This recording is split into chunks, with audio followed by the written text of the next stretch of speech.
Woohoo! This week we celebrate National Ice Cream Day. So get your favorite scoop or two and join us to start this week's Explore Tulsa with the music of angels. Then we enjoy a little French cuisine, Followed by the doll maker. plus a salute to a real champion.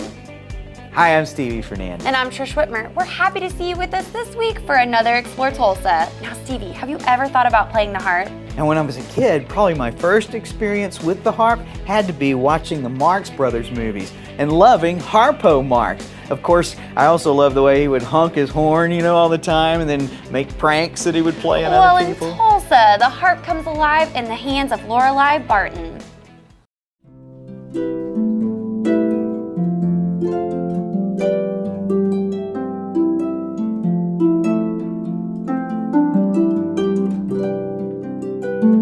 The harp is a great instrument to start with because it's unlike maybe another stringed instrument like a violin or viola or cello, you have to learn to have the right tension with a bow. Here you can pluck one string and you're in la la land.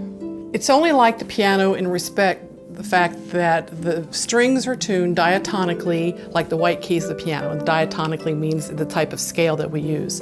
And the music we read is the grand staff, which is the same thing that pianists use. After that, we just kind of go our separate ways. And then also, we only play with 4 fingers on our hand instead of the 5 fingers. So if we're given music by a pianist, said play this, we have to adapt. We can't play 10-note chords. We have to play 8-note chords at one time. Now we play hand over hand, but we make it work. But it's just a little bit more complicated.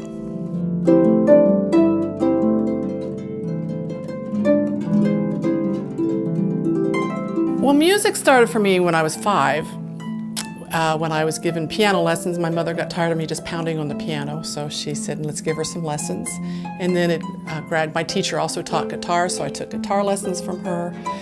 And my mother was brought up in the country in Bucks County, Pennsylvania, where her family was not uncommon for a family to have their own string orchestra. And so she had a plethora of stringed instruments and thought that I would do well with the viola. So I took up the viola in 3rd grade and played that through high school all the way through 12th. I studied voice. And in fact, my first year in college was mostly vocal studies, voice major, and then I decided there were too many people singing and I didn't want to work that hard at it anymore. And the harp just became more intriguing to me. My teacher gave me all kinds of information and background and history about the harp, and it just intrigued me, and I stayed with it since then. I've been teaching the harps for 36 years. I started in Denver, Colorado, and then when I moved to Tulsa, I continued, and I've been teaching since then. The Midwest Harp Festival actually started in this home, in this studio, 16 years ago, and I was looking for an outlet for my students in the summer and to get to know each other, because they come in and out of the studio, they say hi to each other and they go. There's not much camaraderie. So I started that. Then they went on to the Tulsa Fest, which was a TCC, and there were some challenges there that they really can't meet for the needs of harpists. Then I used my access to ORU, and in 1999 we started the Tulsa Harp Camp, and that went on for a couple of years. And as it grew, we invited more people from all over the United States. We called it the Midwest Harp Festival, starting from a 3-day festival or a camp into a full 7-day festival, and it includes 4 public concerts, 3 of them which are free. The youngest student I ever taught, I don't know if my little granddaughter at 2 years old or 3 years old counts, but other than that, seriously, 5 years old. And my oldest, I started when she was 80 years old, and she played the harp until she passed when she was 92. So that should be an encouragement for anybody who wants to play. You can never say you're too old.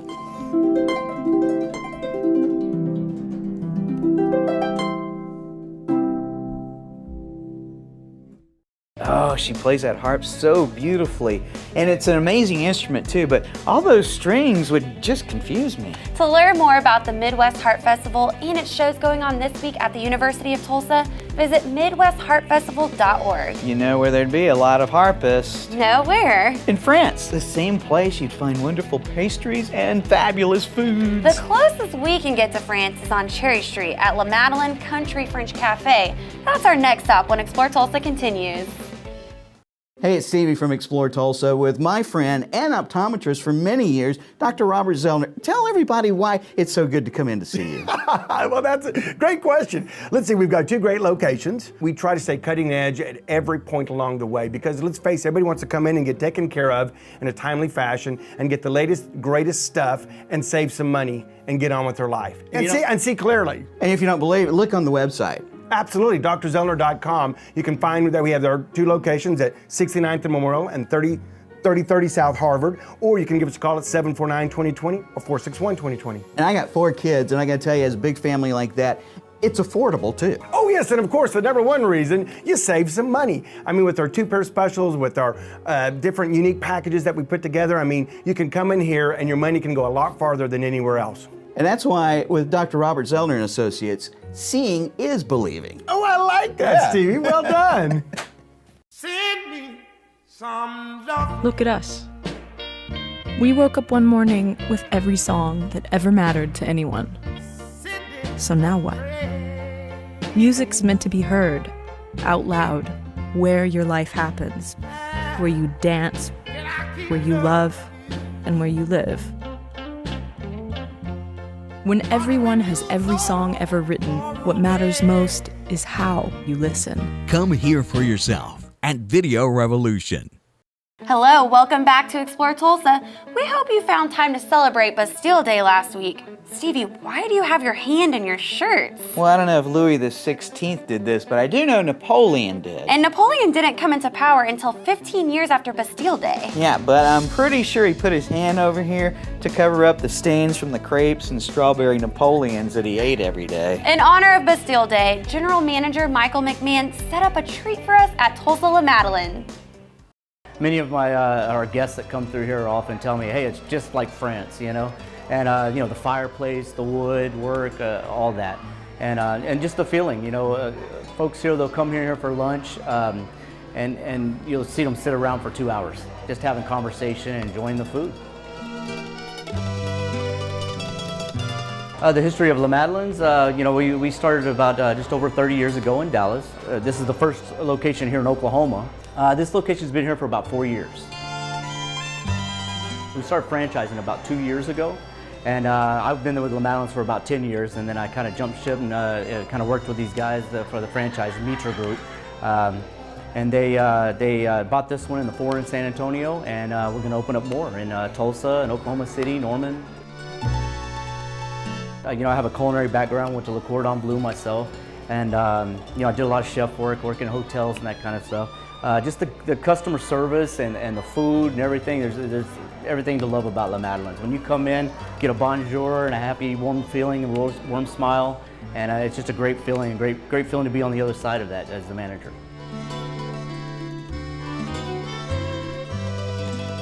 And of course, you'll see with our tarts here, we're doing a lot. It's the season for berries, so a lot of good berries. The blueberries, we've got the whipped cream on there and the red raspberries. And if you look, that basically is what is the French flag there. Basically, it's got a pastry cream on the inside. It's got the blueberries, the blueberries, the whipped cream, and the raspberries with an apricot glaze on there, just kind of shine it up, make it look pretty and everything.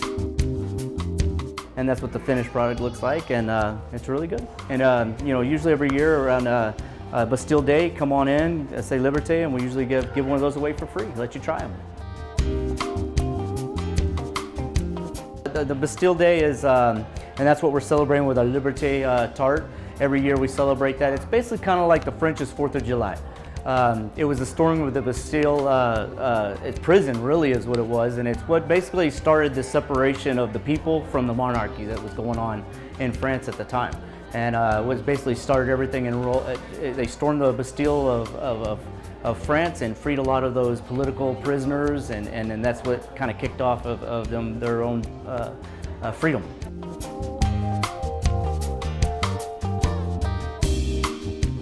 Yeah, well, we have a lot of classic dishes. You'll find crepes here, a lot of savory crepes, or quiche. Of course, we have a quiche Lorraine and our quiche Florentine. We have a lot of the beef bourguignon, which is very, very French. We have breakfast crepes. We're doing a breakfast crepe that's kind of like you would find in other establishments, maybe like a skillet, like a scrambled eggs, kind of like with your ingredients like an omelet, all done up in an open-faced crepe, and that's become real popular with like Gruyere cheese on it, and that's become real popular. So we do breakfast, lunch, and dinner all day long.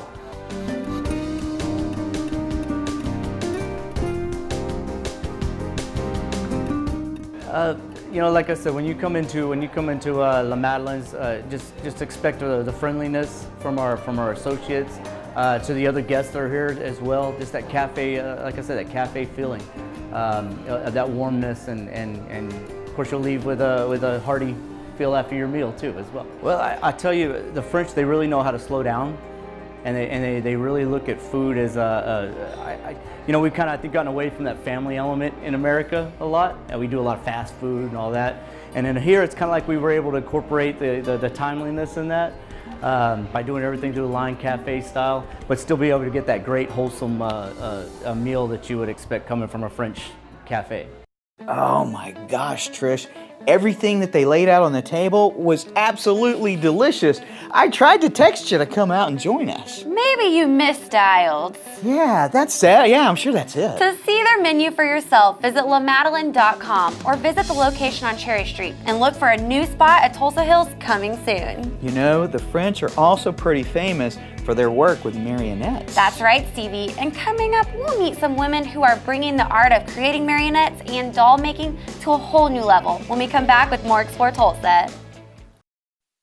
Our most beautiful 4K HDR TV.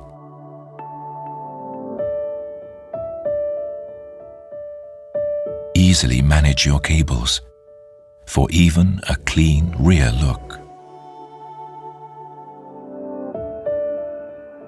It hangs flat on the wall, just like a piece of art. Yet, its slimness creates astounding images. Experience new discoveries with Android TV by getting instant access to everything you need. Introducing the latest Sony 4K HDR TV.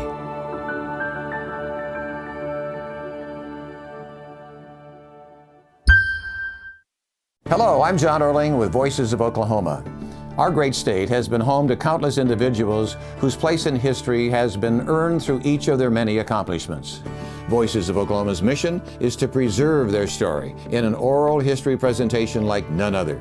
Accounts direct from famous Oklahomans, political figures, and many others who have left their indelible mark on the development, history, and future of Oklahoma. So please, treat yourself by listening to those who are the voices of Oklahoma. Hi, it's great to see you back for more Explore Tulsa. Now what do you have there? My little pirate's head gift.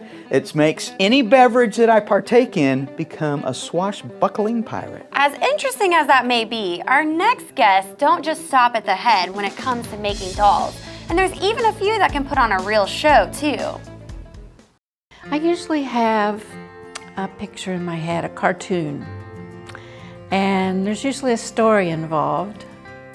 And I like the doll that I create to tell a story or display an action.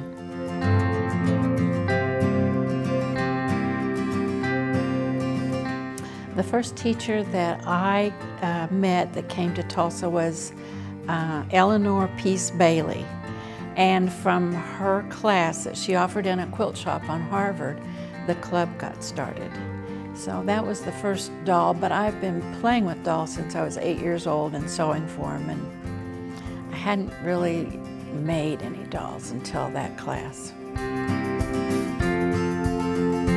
The club started in 1999. A bunch of ladies got together. They brought in Eleanor Peace Bailey, who's one of the big doll artists in the country and the world. And she taught a class, and it just kind of took off. Mostly we make them out of cloth, which is called soft sculpture. Sometimes we sculpt out of clay and then overlay that with cloth. Or sometimes we just sculpt out of clay and do an entire clay doll. And so part of what makes an art doll art is that, for one thing, they're not toys. They're not designed to be played with. They're designed to express movement or to be looked at or something like that, but they're not mobile in the way an actual doll would be mobile.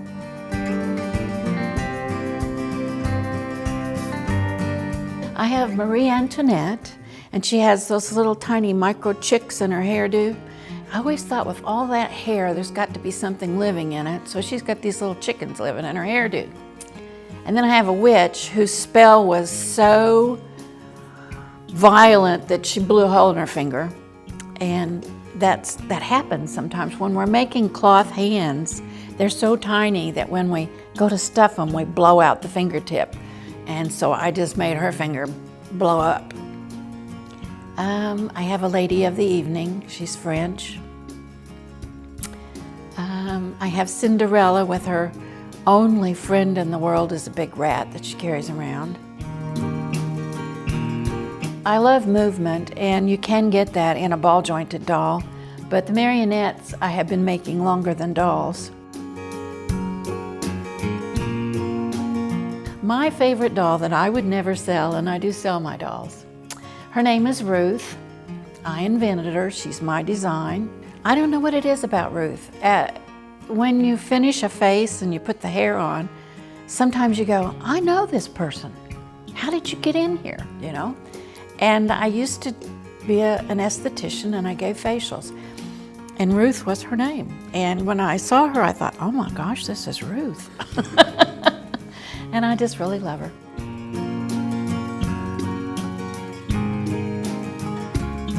What I love about being a doll maker is that it's everything. We work with everything. We work with clay, we work with metal, we work, just whatever. And we bring in teachers from all over the country, some of them nationally renowned, to teach us different techniques and skills and how to break free from our, getting stuck in a pattern so that we can express ourselves artistically. And so we're all about teaching people how to be artists in their own way.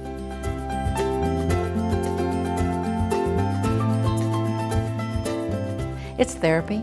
It's a creative field that you get to use cloth and paint and beads and fur and trim and wire, and I just love tools. So I use saws and drills and needles, of course, and as long as I can see, or maybe even I'll make some weird ones when I can't see anymore.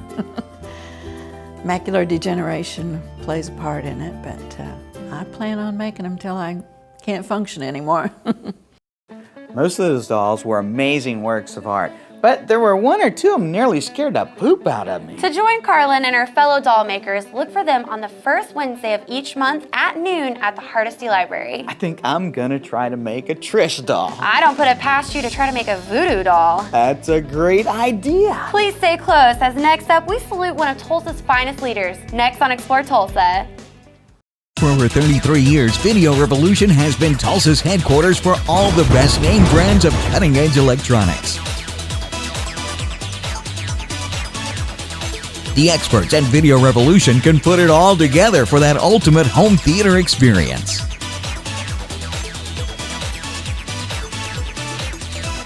Video Revolution on the northwest corner of 71st and Lewis for Tulsa's best team of qualified sales, service, and installation technicians. Like parents have a thing, when it gets too quiet in the home, we're worried. You know what I mean?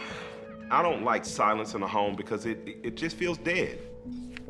Silence, that just doesn't feel like a creative place to me. Turning on music in your house is almost like turning on the lights in your house.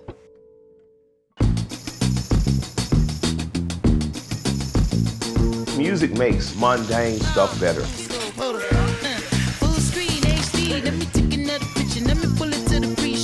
And it's never too late to discover new things. You just never know what song's gonna come on next.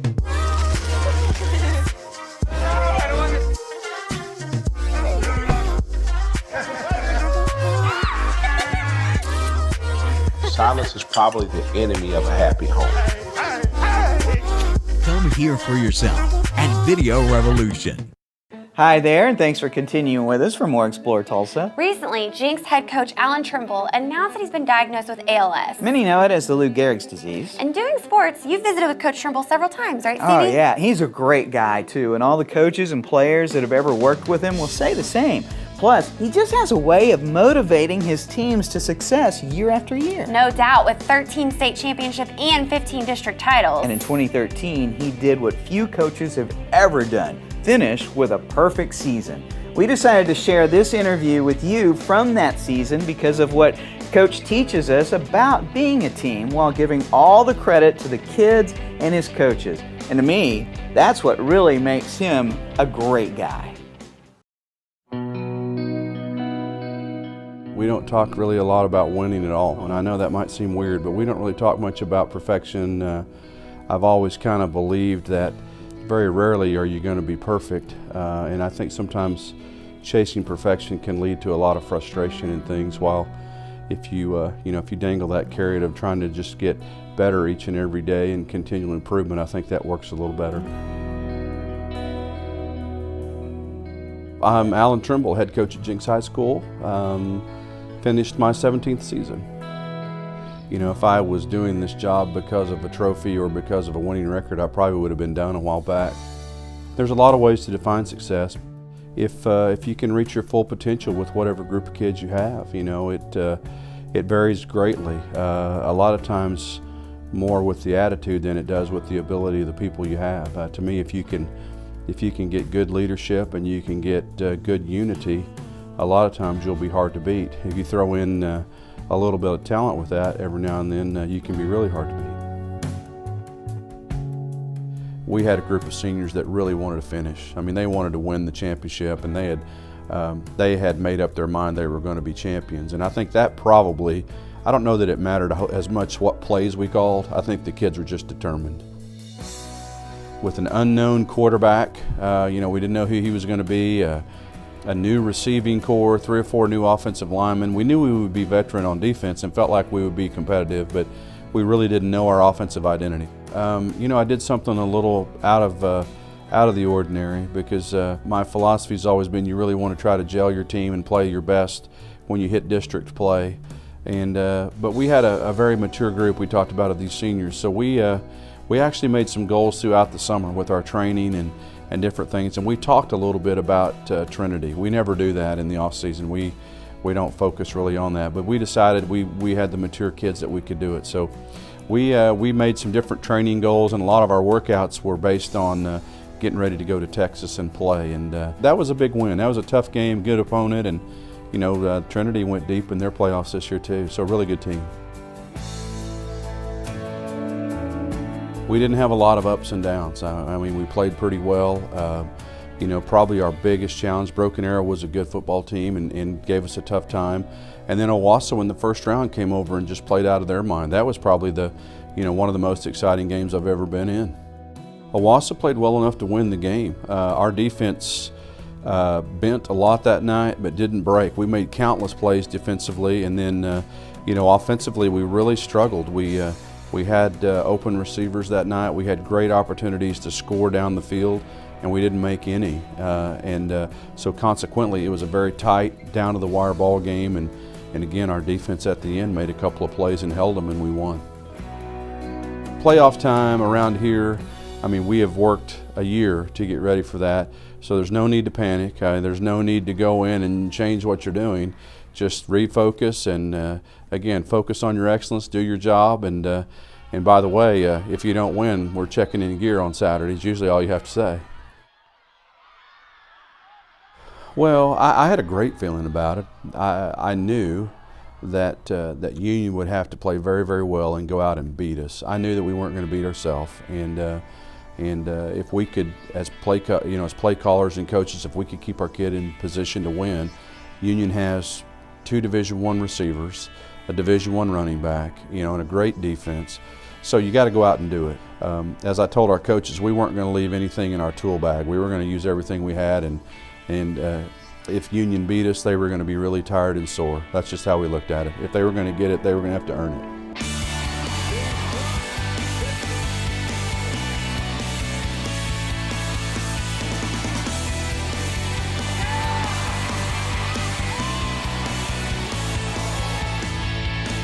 I've always felt like coaching is kind of my calling. I love the sport of football. I think it's a great classroom. It's just something I've always enjoyed. I enjoyed it as a player and I enjoyed it as a coach. Coach Trimble is working hard to give us another exciting Jenks football season and maybe even a 5th straight state title. To learn more about ALS, there are several good sites, including alifestoryfoundation.org and alsa.org. We hope you join us in sending prayers out to Coach Trimble, his family, and friends as we root for him and the Jenks Trojans this season. Stick around. We'll be back with more Explore Tulsa. Have you outgrown your home entertainment system? Then it's time to step up with Video Revolution and Sony for the ultimate 4K home theater experience. Size does matter when it comes to the quality and enjoyment that you get from a home entertainment system. Engineered by the experts at Video Revolution on the northwest corner of 71st and Lewis. Hi, Dr. Robert Zeller here. For over 20 years, I've offered affordable, convenient eye care in Tulsa. Right now, you can get 1 pair of glasses or contact lenses starting at just $99 or my 2-pair deal for $129. Hey, and as always, the eye exam's included. Walk-ins are always welcome. Glasses are ready in about an hour. Plus, we have over 2,000 frames to choose from. We're open 7 days a week. Come see why we're voted Tulsa's best. And our drive-thru at 69th and Memorial makes pickup simple and easy. For the best eye care value in Tulsa, Dr. Robert Zeller and Associates. Be sure and join us next week when we get our hands dirty with CJ Wells of 3rd Street Clayworks. Special thanks to Lorelei Barton for sharing her harp with us and telling us all about the Midwest Harp Festival. Well, thanks too to Michael McMahon for all those tasty treats at Tulsa's La Madeleine Country French Cafe. And thanks to Carlin Ritter for introducing us to the art of doll making. We're going to see you at that Hardesty Library's next meeting. Also thanks to Coach Trimble. We're wishing you the best.